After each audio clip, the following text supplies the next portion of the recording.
Chapter 6 also goes a little bit into psychology as we discuss the effects of psychology on organizational behavior. And this chapter is about perception and individual decision making. How do our perceptions arise, and how do our perceptions impact our ability to manage other people and to function within an organization? So I guess the first thing we have to do is define perception. And perception is simply a process by which people organize and interpret their sensory impressions. I see something, okay, well, how do I interpret that? I see something and I hear it. I may hear something that I interpret means a truck is coming, I better get out of the way. And then I turn around and I realize it's not really a truck that's coming here, but a truck that's driving in a parking lot a little 2 blocks away or a few hundred feet away. The idea is that perception is a way in which we judge the world around us. We have to, and we learn how to do it pretty well. It's not always 100% accurate, but that's why they call it perception and not necessarily reality. So the world as it's perceived is the world that's behaviorally important because how we perceive things determines how we judge things. And this chapter is going to be all about the discussion of perception and how we take those perceptions and apply that to our daily lives. And then this brings us to attribution theory. Attribution theory says that people attribute whatever they perceive to some type of cause. It could be internal or it could be external. Internal is our perception that behavior that we see or something that we see is under the control of an individual, whereas external is our perception that something is beyond the control of somebody else. So if we see, for example, just to take a simple example, if we see a lightning storm, we're going to perceive that as being control. We're going to attribute that to an external control. We're going to say it's the weather. It can't necessarily be controlled by anybody. If we perceive that somebody is behaving unfriendly towards us, then we make an attribution to that person's character, to that person's thinking, to that person's philosophy, to whatever it is. And we could also attribute something to something that's within our control. If we aren't able to figure something out, maybe we attribute it to some sort of lack of training on our part. So part of our perception is to attribute everything to a cause. We see something, we feel something, we hear something, we know something happens, we think something happens, and we also try to attribute it to something. How did it happen? Why did it happen? Etc. And aside from the internal-external dichotomy, which I'm going to come back to in another minute when we look at the next slide, there are three other dimensions in which people attribute things. There's distinctiveness, which is the issue of people attributing it to the unique characteristics of that individual. Distinctiveness refers to whether that individual that we're looking at, the behavior that we're measuring, differs for different situations. For example, if somebody comes into work every day, let's say that it comes into work every day late, or doesn't work properly, or doesn't do things properly, we would apply that characteristic not necessarily to the job or to society in general, but we would apply it to that individual and say, this person is lazy, or this person comes to work late, or this person is irresponsible. We are making an attribution that that person's behavior, in this case, is distinctive. The opposite, really, of distinctive is consensus. And consensus is the idea that a particular behavior is attributable to what everybody or most people would do. If we think that everyone who faces a particular situation would respond in a similar way, we would say that that behavior shows consensus. For example, if people are walking around at night and they hear in the forest and hear the growling of a bear, most people will be afraid. And I don't know whether they'll run away or I guess running away wouldn't be the best idea when confronting with a bear, but show fear. Maybe if you measure the person's facial characteristics or show fear in some way, that's something that we would attribute to a consensus of human behavior, on the idea that virtually everybody would show a similar reaction in that situation. And then there's attribution in terms of consistency, and that is, does this person respond the same way every time faced with this particular situation? Now, again, these things are not necessarily contradictions to each other. A person could be consistent and distinctive in a particular behavior. Somebody that shows up 10 minutes late to work every day is consistently late, but that still could be attributable to the distinctiveness of that individual. Whereas consensus, of course, is something that we would look at where everybody or most people would behave in a certain way given that situation.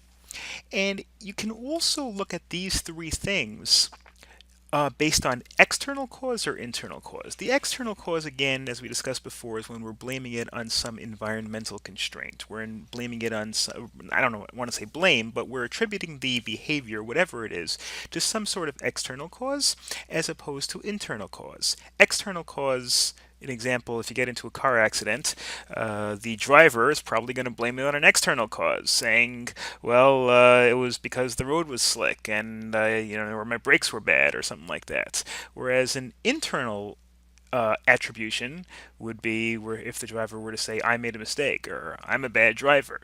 Within each of the three dimensions that we discussed before, the cause could be internal or external. A person that comes constantly late for work could be because the person's lazy, that's an internal cause, or it could be because that person has some sort of an illness or has to go through an area with very high traffic, and that's an external cause. If it's based on consensus, it could be because human nature is wired into a particular thing. All people will have trouble running in quicksand because that's the nature of quicksand. So it's a consensus, but it's an external cause. Or it could be that all people will be sad if if a loved one passes away, and so therefore it's by consensus, but it's really an internal cause that's based on what's going on inside the individual that a person is sad when a loved one passes away. And again, the same thing could be said with regard to consistency.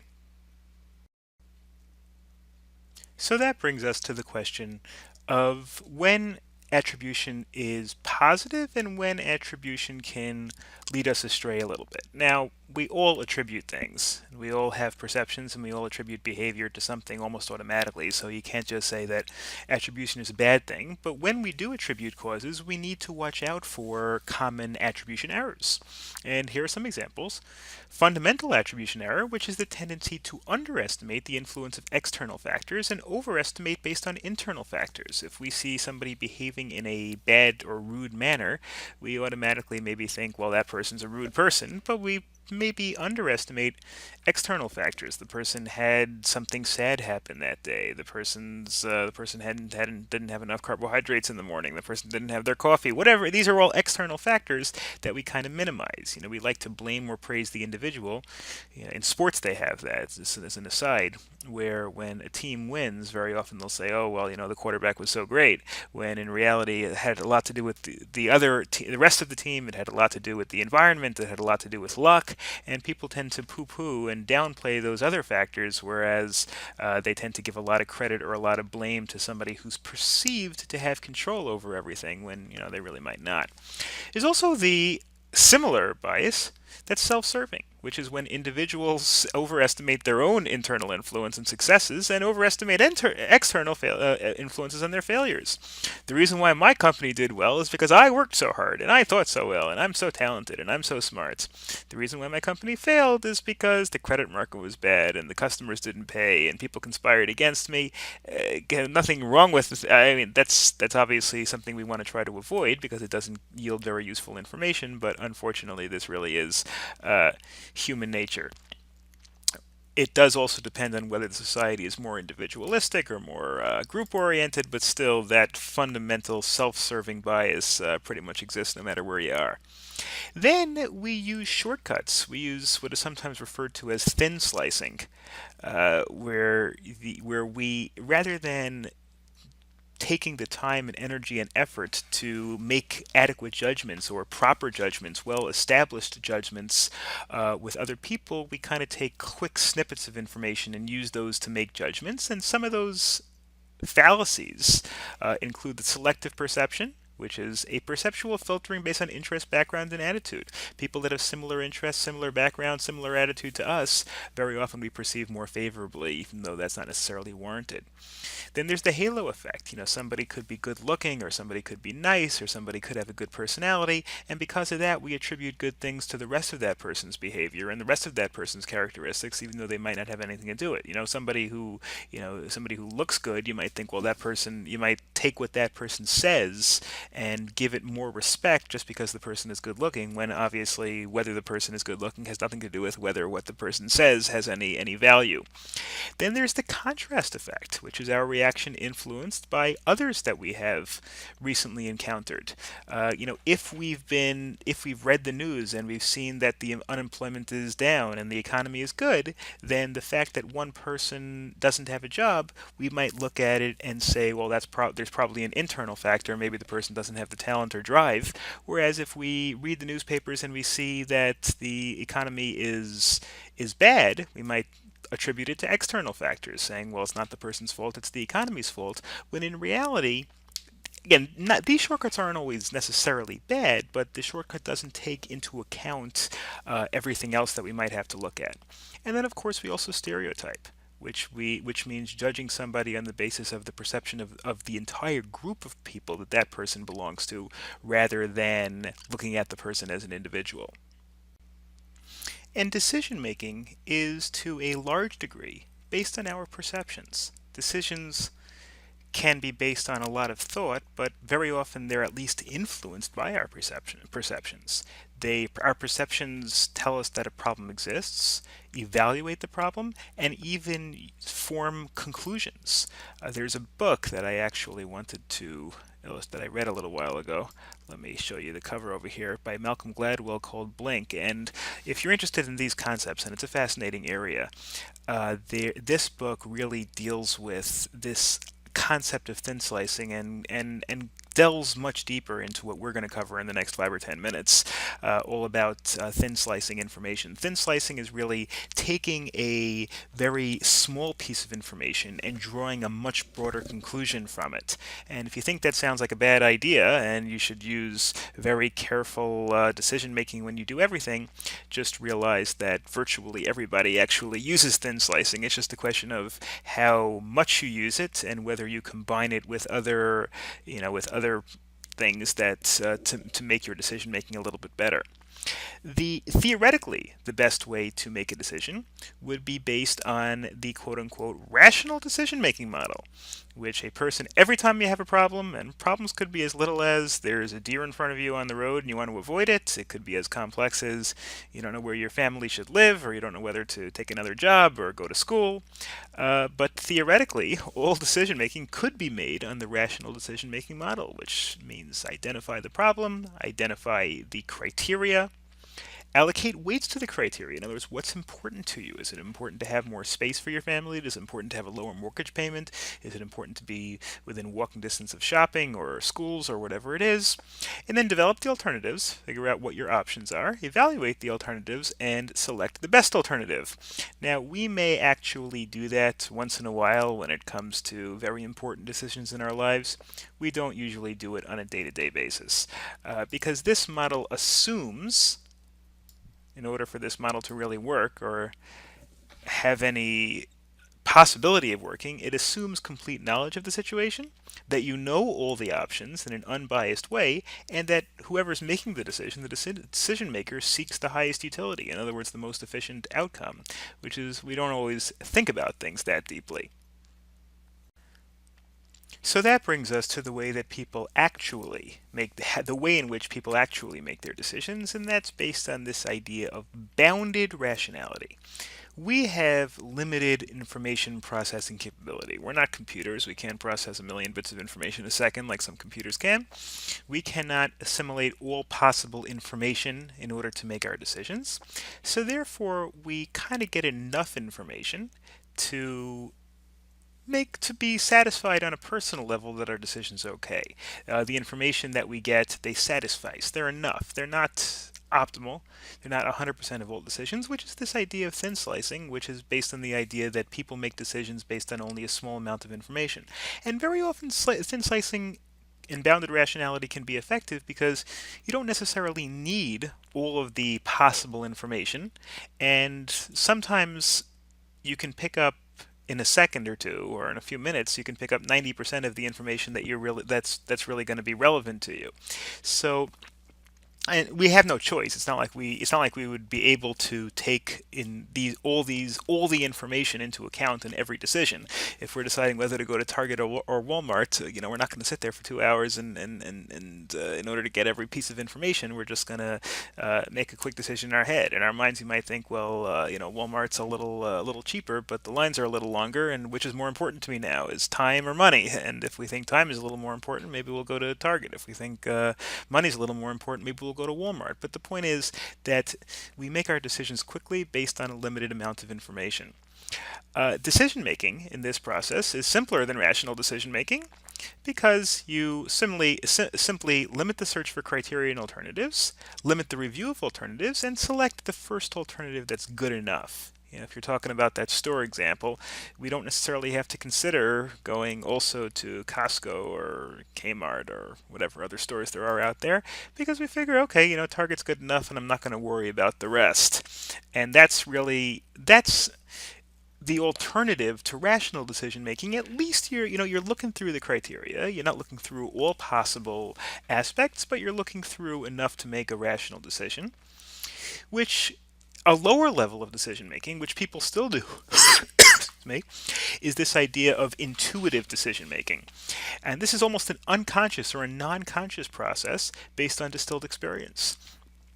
Police officers, for example, that have been on the job for 20 years, they can almost get a sixth sense for, is the criminal going to go for a gun? Is the criminal going to run? And they behave based on that.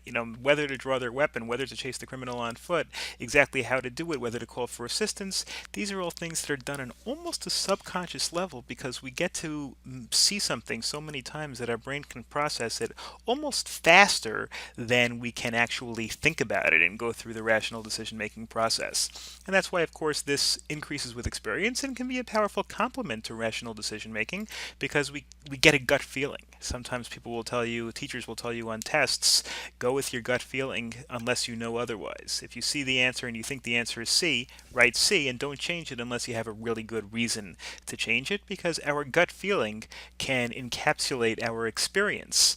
And even though it might not go through all the rational decision making steps, it may be a pretty good indicator of what we think. And we also have to be aware of biases.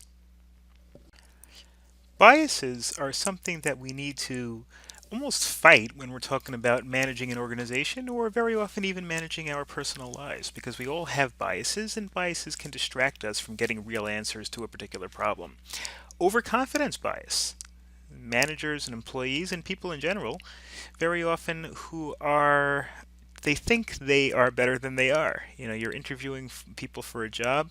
You might think that you just have this immense talent to be able to see other people's strengths and weaknesses, and therefore you may think that you're going to be able to make a good decision, and this may actually decrease your rational decision making. It may actually decrease the way in which you go through the step-by-step process that we discussed earlier when it comes to rational decision making and hurt your overall decision.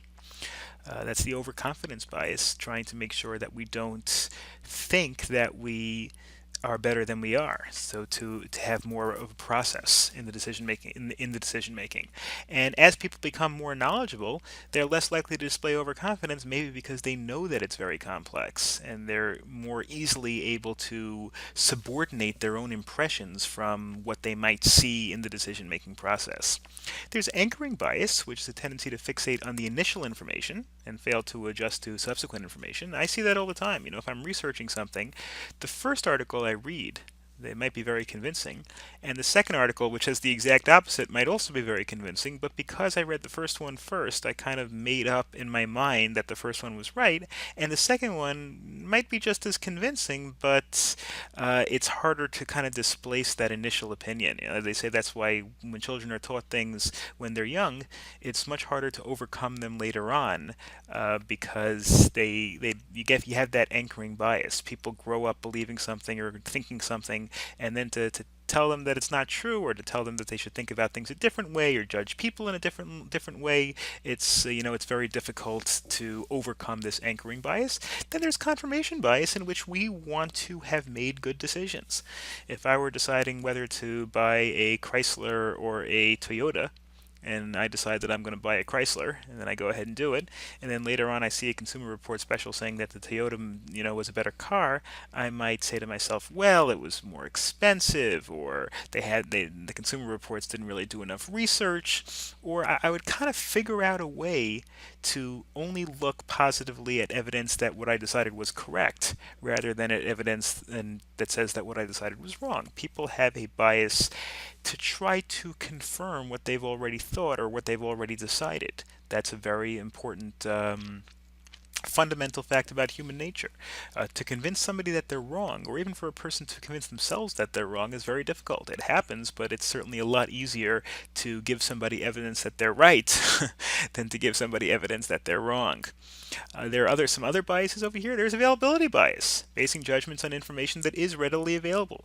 There's a study here, and even though you might intuitively know that the study didn't look at everything that it should have looked at, well, this study is available, so let's try to kind of fit in what we need to in terms of our thought process to what information is available.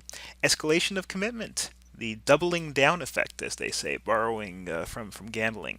Staying with a decision even when there's clear evidence that is wrong. I mean, you see people in the stock market all the time.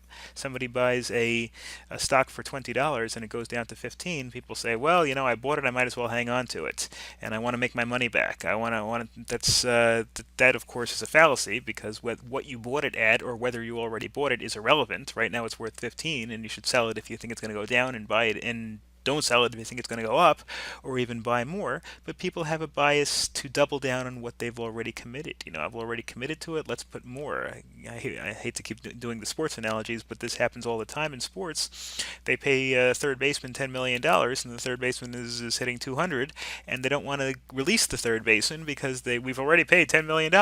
Theoretically, that shouldn't matter, because what you've paid already is a sunk cost. You're not getting it back anyway, so you might as well do what's best for yourself and best for your team.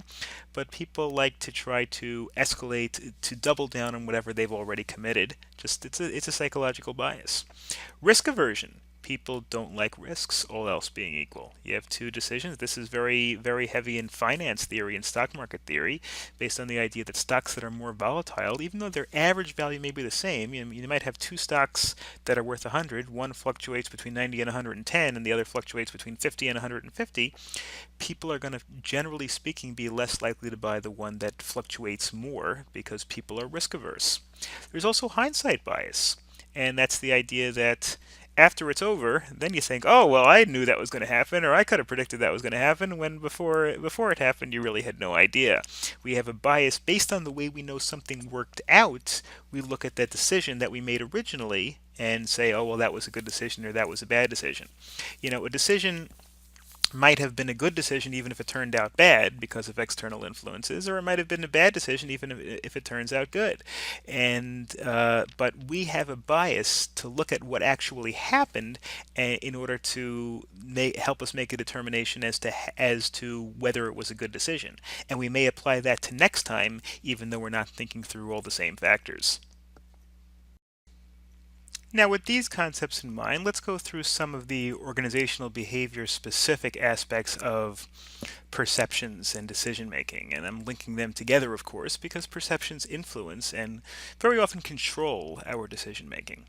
What are some of the constraints that we put on decision making in an organization, both intentionally to decrease the effect of perceptions, but also to influence the perceptions of employees? There are performance evaluations.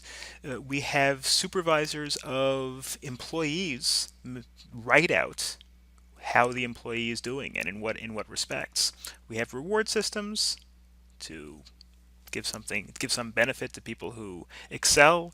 We have formal regulations. You're not allowed to come into work drunk. You have to come on time. You have to sit in your chair, whatever it is. Self-imposed time constraints, which is similar to regulations, and of course, system-imposed time constraints, Historical precedents. how has this company behaved in the past? We have to look to that very often to make a determination as to how the company should behave. There are also ethical frameworks in terms of decision making. When I say ethical frameworks, I mean, okay, what else should influence how an organization makes its decision? Besides for just the utility, just the effectiveness in terms of dollars and cents of every decision. There is utilitarianism, which is one way of looking at things, which provides the greatest good for the greatest number of people. And for in organizations, very often that's looked at as being within the organization, or it could be looked at as the social benefit, like we also discussed earlier in the course. Where is there a social responsibility to the community at large? We also have rights, which are a fundamental framework for decision making, because rights are the idea that people have the right to certain benefits, and people have the right to engage in certain behaviors, and to be left alone, to be respected. And we have to make decisions in an organization that's based on those principles. And then, of course, there's the idea of justice, which is treating people equally, not treating people who do bad work better than people who do good work because of their background or because of who their parents are. That's the idea of justice. Not all of these are always used, obviously. There are organizations where people's rights are trampled on and people are dealt with unjustly, and where decisions are made that do not benefit everybody in the company or do not benefit everybody in society. So, utilitarianism, rights, and justice are a lot easier to say than to actually behave based on those principles, but those are some of the groundwork, some of the framework in which ethical decisions can be made. And finally, we come to the idea of creativity.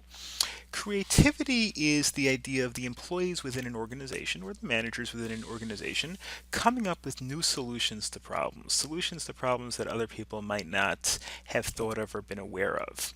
Creativity, which is the ability to produce novel or useful ideas, helps people see problems, understand problems, identify alternatives that are not obvious, and of course that's critical in any organization. You want to be able to think outside the box a little bit. And the more a company or the people within the company can think of solutions to problems that do not necessarily present themselves or haven't been done in the past or aren't obvious, the better the company is going to be in the long run.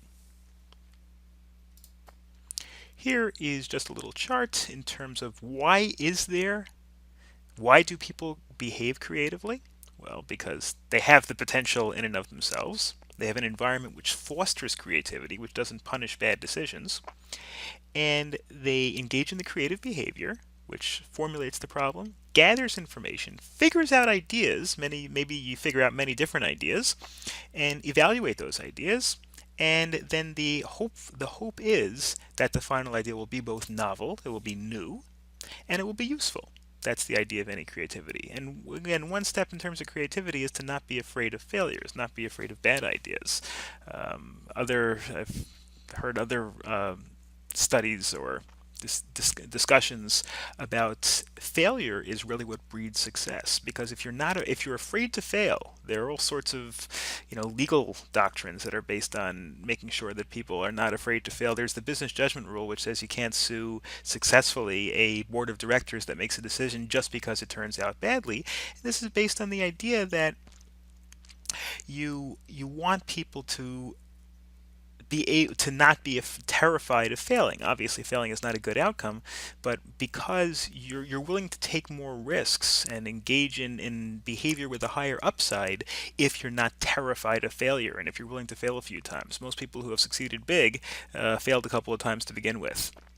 So, that's creative behavior, which we already discussed, problem formulation, which is identifying a problem, gathering information, generating different possible solutions and evaluating them and deciding which one to go with. And the causes of creative behavior, which again we saw the slide before, is the potential or expertise, which is the driver of potential to be creative in a particular industry. And the reason why people the creative environment is created by motivating people to be creative, rewarding successful ideas, and giving people in general an environment which allows them to use their creativity. I think they say in Google, I don't know if it's still true, but they say at Google they told their employees that they could use 20% of their time in the office just to come up with totally new ideas. Nothing to do with the work they're actually doing, just coming up with totally new ideas and trying to figure out ways to implement them. That's a lot of time. 1/5 of your time in the office just spent on whatever new ideas you have.